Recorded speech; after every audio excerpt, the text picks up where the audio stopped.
प्रधानमंत्री ने कहा, कर की कम दरों के बावजूद बढ़ता कर संग्रह जीएसटी के बेहतर परिणाम को दर्शाता है।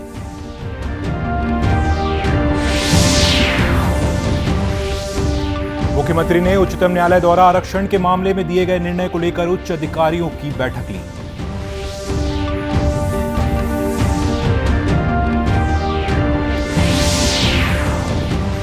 अगले 24 घंटों के दौरान छत्तीसगढ़ सहित देश के अनेक भागों में वर्षा और ओलावृष्टि की चेतावनी।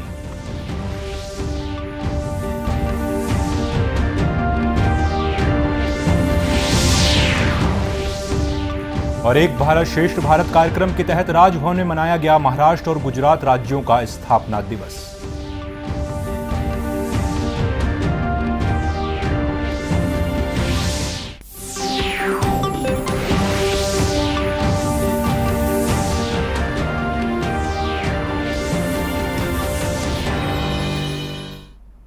नमस्कार, आप देख रहे हैं दूरदर्शन समाचार। मैं हूं अंकुर शुक्ल और अब समाचार विस्तार से। इस वर्ष अप्रैल में प्राप्त सकल वस्तु और सेवा कर यानी जीएसटी राजस्व 1,87,000 करोड़ रुपए के साथ अब तक का सर्वाधिक संग्रह है। कुल राजस्व में से केंद्रीय वस्तु और सेवा कर 38,440 करोड़ रुपए, राज्य वस्तु और सेवा कर एसजीएसटी 47,412 करोड़ रुपए और एकीकृत वस्तु और सेवा कर आईजीएसटी 89,158 करोड़ रुपए की है। वहीं उपकर 12,000 करोड़ रुपए से अधिक है। वित्त मंत्रालय ने कहा कि अप्रैल 2023 का राजस्व संग्रह पिछले वर्ष इसी के समान महीने की तुलना में 12% अधिक है। प्रधानमंत्री नरेंद्र मोदी ने कहा है कि भारतीय अर्थव्यवस्था के लिए यह बहुत बड़ी खबर है। वित्त मंत्री के ट्वीट के जवाब में प्रधानमंत्री ने कहा कि कर की कम दरों के बावजूद बढ़ता कर संग्रह दर्शाता है कि जीएसटी ने कर अनुपालन की व्यवस्था को बढ़ावा दिया है। मुख्यमंत्री भूपेश बघेल ने अपने निवास कार्यालय में उच्चतम न्यायालय द्वारा आरक्षण के मामले में दिए गए निर्णय के संदर्भ में उच्च अधिकारियों की बैठक ली। उन्होंने अधिकारियों को शासकीय पदों में भर्ती के संबंध में कार्रवाई के लिए निर्देशित किया। मुख्यमंत्री ने इस दौरान कहा कि हमारी सरकार युवाओं के हित के लिए प्रतिबद्ध है। उल्लेखनीय है कि सुप्रीम कोर्ट के निर्देश के बाद राज्य में शासकीय पदों में भर्ती के लिए रास्ता खुल गया है। इससे अब शासकीय विभागों द्वारा भर्ती की प्रक्रिया आगे बढ़ाई जा सकेगी और राज्य में अतिशीघ्र बड़े पैमाने पर शासकीय पदों पर भर्तियां होंगी। मुख्यमंत्री ने कहा कि सभी विभाग इसे गंभीरता से लेते हुए मिशन मोड में सभी भर्तियां पूर्ण किया जाना सुनिश्चित करें। इस बैठक में मुख्य सचिव अमिताभ जैन, पुलिस महानिदेशक अशोक जुनेजा, सामान्य प्रशासन विभाग के सचिव डॉक्टर कमलप्रीत सिंह, मुख्यमंत्री के सचिव अंकित आनंद और छत्तीसगढ़ लोक सेवा आयोग के अध्यक्ष टामन सिंह सोनवानी मौजूद थे। पश्चिमी विक्षोभ के प्रभाव से देश के कई राज्यों में बारिश की स्थिति बनी हुई है। भारत मौसम विज्ञान विभाग ने सैटेलाइट से प्राप्त चित्रों के जरिए कहा है कि प्रदेश के अधिकांश स्थानों पर बादल छाए हुए हैं। वहीं हिमाचल प्रदेश, उत्तराखंड, पंजाब, हरियाणा, चंडीगढ़, दिल्ली और उत्तर प्रदेश के अनेक भागों में भी वर्षा की स्थिति है। भारत मौसम विभाग के महानिदेशक डॉक्टर मृत्युंजय महापात्र ने नए सिस्टम और बारिश की स्थिति के बारे में जानकारी दी।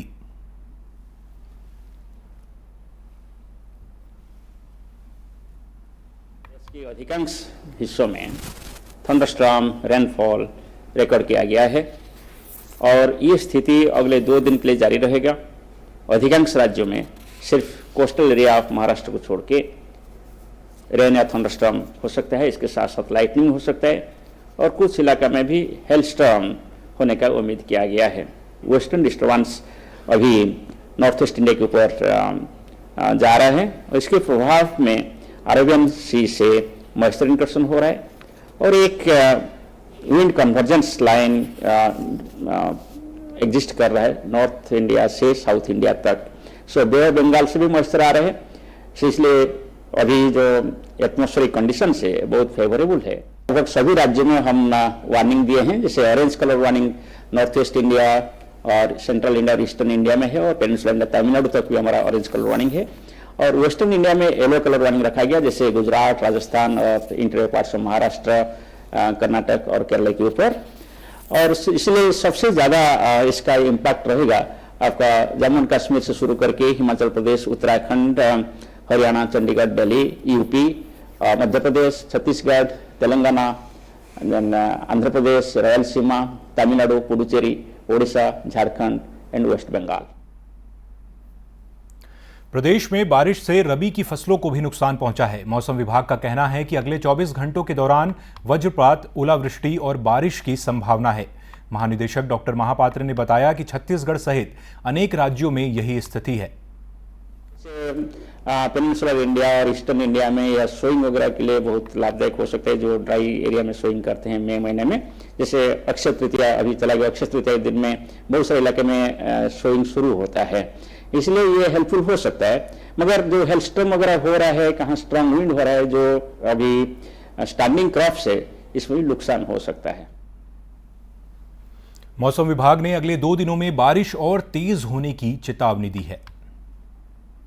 राजभवन में महाराष्ट्र और गुजरात राज्यों का स्थापना दिवस धूमधाम से मनाया गया। राज्यपाल विश्वभूषण हरिचंदन ने इस अवसर पर कहा कि विशाल मतभेदों के बावजूद हम एक राष्ट्र के रूप में एकजुट रहे हैं।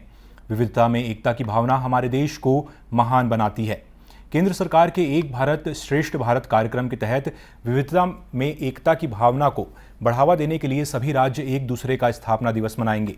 इसी कड़ी में राजभवन में यह कार्यक्रम आयोजित किया गया था, जिसमें छत्तीसगढ़ में निवास करने वाले गुजराती और महाराष्ट्रियन समाज के लोगों ने उत्साहपूर्वक हिस्सा लिया। राज्यपाल ने स्थापना दिवस के अवसर पर सभी को बधाई दी। उन्होंने कहा कि गुजरात पश्चिमी भारत का गहना है। यह व्यापार और वाणिज्य का सबसे बड़ा केंद्र है और देश का 5वां सबसे बड़ा राज्य है। राज्य ने सदियों से अपने प्राचीन इतिहास, संस्कृति और परंपराओं को संरक्षित रखा है। महाराष्ट्र दूसरा सबसे अधिक आबादी वाला राज्य है और भारत की जीडीपी में 14% की हिस्सेदारी के साथ भारत की अर्थव्यवस्था में सबसे बड़ा योगदान करता है। यह भारत के सबसे बड़े औद्योगिक राज्यों में से एक है। राज्यपाल ने कहा कि छत्तीसगढ़ के विकास में महाराष्ट्रियन और गुजराती समुदाय के लोगों का भी विशेष योगदान रहा है। ये समाज शिक्षा, चिकित्सा, व्यवसाय, उद्योग और सेवा के क्षेत्र में अग्रणी रहे हैं। इन समाजों के कार्यों से अन्य समाज के लोगों को भी प्रेरणा मिली है। उन्होंने छत्तीसगढ़ में महाराष्ट्र मंडल के कार्यों की सराहना की।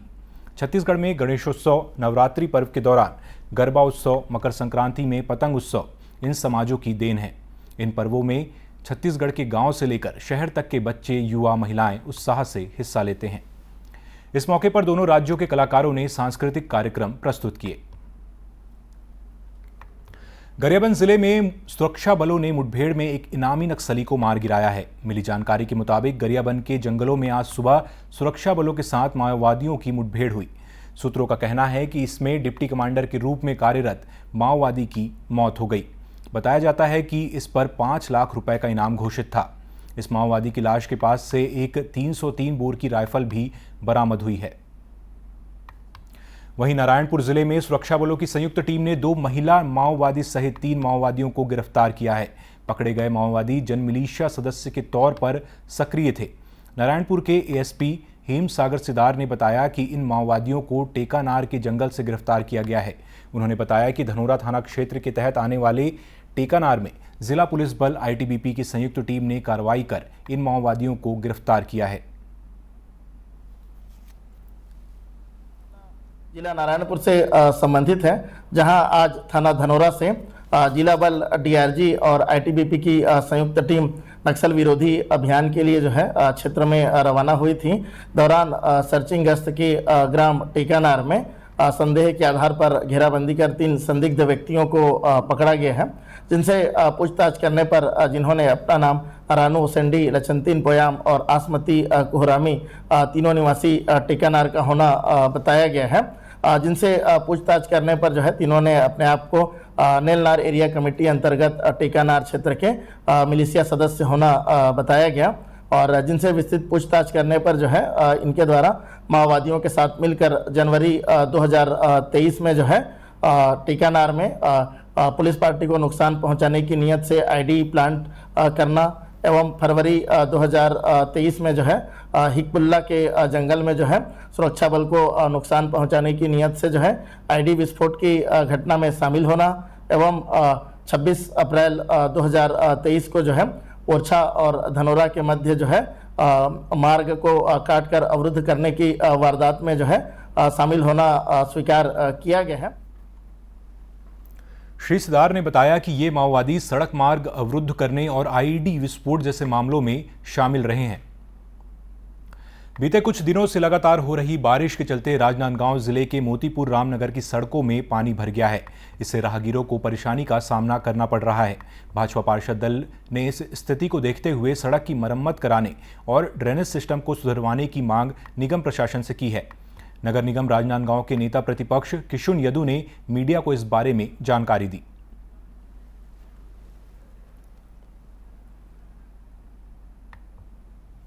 वो तो हम कल या प्री मानसून टाइप का देख चुके हैं, गर्मी के बारिश में देख चुके हैं। आपको मालूम होगा कि अभी कुछ दिन पहले माननीय नगरीय प्रशासन मंत्री जी आ करके बहुत से सड़कों का डामरीकरण का भी भूमि पूजन करके गए हैं। हमारा आग्रह है, यदि डामरीकरण में इसकी सूची में या रामनगर रोड हो तो इसको शीघ्र प्रारंभ किया जाए और किनारे किनारे नाली भी बनाई जाए, जिससे यहाँ पे रहवासियों को पानी जाम की समस्या से निजात मिले। आप सबको मालूम होगा कि मोतीपुर रेलवे फाटक बंद हो चुका है। आवागमन या तो मोतीपुर अंडर ब्रिज से होता है या तो फिर चिखली वाले ओवर ब्रिज से होता है। वहां तक जाने के लिए तो रोड ठीक चाहिए। भाजपा पार्षद दल का कहना है कि यदि स्थिति में सुधार नहीं होता है तो वे आंदोलन करेंगे। आजादी के लिए भारत का शानदार संघर्ष आधुनिक विश्व के महानतम संघर्षों में से एक है। दूरदर्शन समाचार इतिहास की धारा बदलने वालों की झलक दिखा रहा है। आज हम बात करेंगे 1857 जब आजाद हिंदुस्तान के सपने ने जन्म लिया। आइए जानें उन वीरों के बारे में जिन्होंने स्वतंत्रता की नींव रखकर इतिहास रच दिया। 1857 जब आजाद हिंदुस्तान के सपने ने जन्म लिया। आइए जाने उन वीरों के बारे में जिन्होंने स्वतंत्रता की नींव रखकर इतिहास रच दिया। थे भारत के एक वीर सपूत, भास्कर राव बाबा साहेब था उनका नाम। नारगुंड कर्नाटक के थे वो शासक, किए थे अनेक गौरवशाली काम। थे बाबा साहब एक बात से चिंतित, था नहीं उनका कोई उत्तराधिकारी। निश्चय किया एक संतान को गोद लेने का, क्योंकि अगला राजा चुनने की थी बारी। अंग्रेजी अफसरों ने ठुकराया प्रस्ताव और किया उनका अपमान। क्रोधित हुए बाबा साहब और जारी कर दिया बदले का फरमान। उत्तर भारत के स्वतंत्रता संग्राम से हुए वो प्रेरित, एकत्रित कर अपनी सेना को उन्होंने विद्रोह कर दिया घोषित। इस प्रकार दक्षिण भारत में भी वो ले आए क्रांति की ज्वाला और अंग्रेजों को पराजित करने का कार्यकाज संभाला। एक दिन ऐसा आया अवसर, पास के गांव में आया था जेम्स मैनसन नाम का एक अंग्रेजी अफसर। बाबा साहब भोले नहीं थे अपमान और बोल दिया उस पर हमला। मृत्यु की घाट उतार दिया उसे और पूरा किया अपना बदला। क्रोधित ब्रिटिश राज ने किया नारगुंड पर वार। धूल चटा दी बाबा साहब की सेना ने, हुई अंग्रेजों की हार। कुछ समय बाद हुआ एक और युद्ध और अंग्रेजों ने गिरफ्तार किया बाबा साहेब को। आखिरकार लगाई उन्होंने मातृभूमि की जय और निसंकोच सूली को किया स्वीकार। थे वो ऐसे महापुरुष, हंसते हंसते देश के लिए न्यौछावर कर दिए अपने प्राण। भारतवर्ष हमेशा याद रखेगा भास्कर राव बाबा साहब का महान बलिदान। 1857 के जंग के किस्से आज भी हर भारतवासी के मन में जोश और उत्साह भर देते हैं। ऐसे ही वीरों की प्रेरणादायक कहानियां लेकर हम फिर लौटेंगे। आजादी की अमृत कहानियां, सूचना एवं प्रसारण मंत्रालय। दूरदर्शन केंद्र रायपुर से प्रसारित होने वाले प्रादेशिक समाचार को आप YouTube पर भी देख सकते हैं। हमारे YouTube channel Chhattisgarh DD news पर प्रादेशिक समाचार उपलब्ध रहेगा। YouTube चैनल का लिंक और QR कोड आप स्क्रीन पर देख सकते हैं। अपने एंड्रॉयड फ़ोन से QR कोड को स्कैन कर आप छत्तीसगढ़ डीडी न्यूज़ लिंक पर जा सकते हैं। इसके अलावा छत्तीसगढ़ डीडी न्यूज़ फेसबुक और ट्विटर पर भी उपलब्ध है। अंत में मुख्य समाचार एक बार फिर से।